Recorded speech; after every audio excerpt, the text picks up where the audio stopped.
Everyone knows that Chrono Trigger is awesome, that it's about time travel, and that it's filled to the brim with secrets big and small. So in this video I will show you something that I bet many have not seen yet, and it revolves around earning as little experience as possible in the early stages of the game. Yep, you heard that right. If you manage to keep the lead character's level below a certain point, you can find a small secret at the end of time and get an additional reward. Hey, I'm your guide Tobi, and this is Tobi Continued.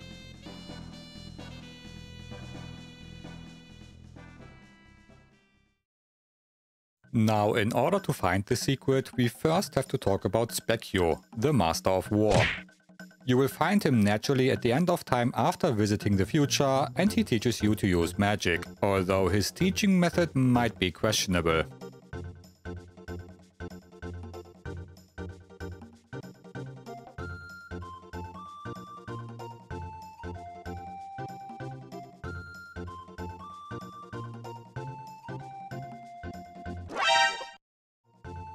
Afterwards, you can challenge him to a fight and he will appear in different forms depending on the lead character's level.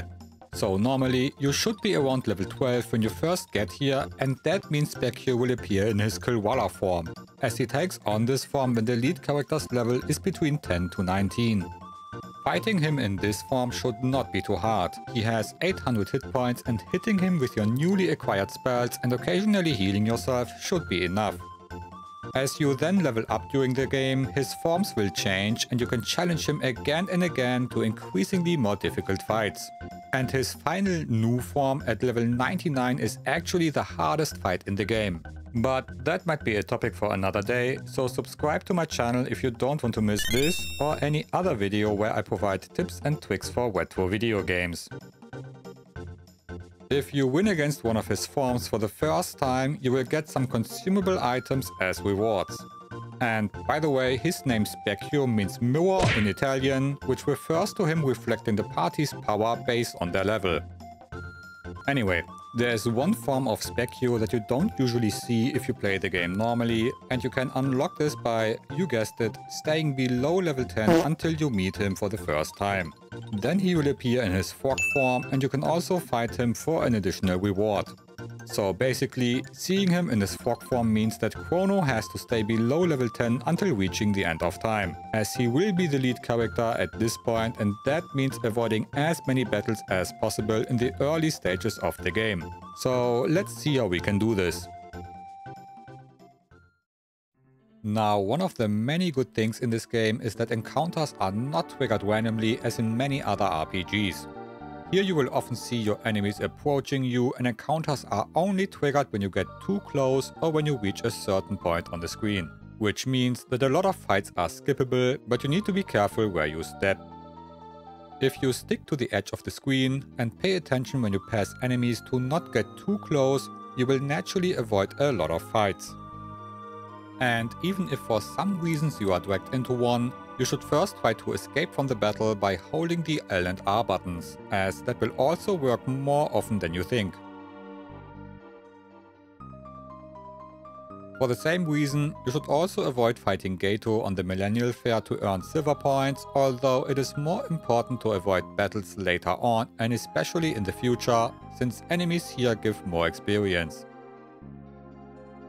Some fights, however, are unavoidable, and of course you don't want Chrono to not gain any experience at all. But if you are concerned that you might not gain enough levels to beat bosses, don't worry, it's totally doable and you can find a lot of good equipment to compensate for the loss in levels. For example, you might be inclined to buy the Load Sword on the Millennial Fair for 4000 gold to give you a decent boost, but it's quite expensive and you can get one for free in the castle after your trial if you explore all prison cells. To find it, go north at the crossing in front of your execution room, cross the bridge, then head northwest to find a hole in one of the prison cells, which you can use to climb down on the outer wall of the dungeon and into another prison cell. Drop into the hole on the floor and you will find two chests, with one containing the sword and the other with 1500 gold. So you did not only save money, you actually gained some. But if you want to buy some equipment early on the fair to help you out, I would suggest some bronze helmets because you will not find any helmets in the beginning. And you can afford them right away if you collect your allowance from your mother and the additional 400 gold from the mayor's mansion in Truce. Just loot the 2 chests and talk to the mayor twice. The first dungeon in this game, the Cathedral in 600 AD, also has some good equipment that you can find, so you should be able to keep your level low while still being able to beat bosses. But if you are instead worried that Chrono is gaining too many levels, for example, if he is already level 8 or 9 when you enter the future, another trick that you can use is to just not heal Chrono anymore, so at some point he will get knocked out during battle and not gain experience. Don't worry, after the battle he will get up with 1 hit point, so in the next fight he can get in 1 fast attack before being knocked out again. That way you can still use him in fights, but he will usually not gain any more experience. It's not the kindest way to handle your characters, but if we are talking about secret stuff in RPGs, sacrifices have to be made. Just don't forget to heal him before boss fights.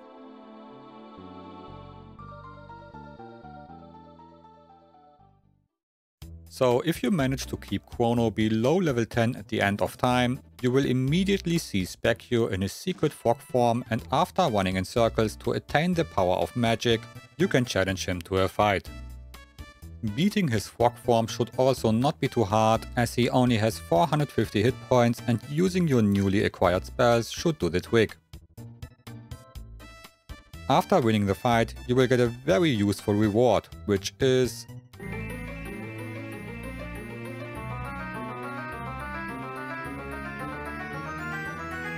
a magic tab. A consumable item that increases your magic stat by 1 point. I know, it might not be the most awesome reward out there, but honestly, what did you expect this early into the game? An item that boosts all of your stats by 999? Well, you can actually get one in Lufia 2 if you watch my guide on how to defeat the Egg Dragon. And if you subscribe to my channel, you will also get all my future uploads where I will provide more tips and tricks for retro video games. Now I hope you enjoyed and learned something in this episode, and if you did, let me know by leaving a like. This was actually my first video on Chrono Trigger to test the waters, and if it turns out that people are interested, I will totally make more. Also, feel free to tell me what kind of topics you would like to see. And always remember that this is Tobi Continued. Thanks for watching.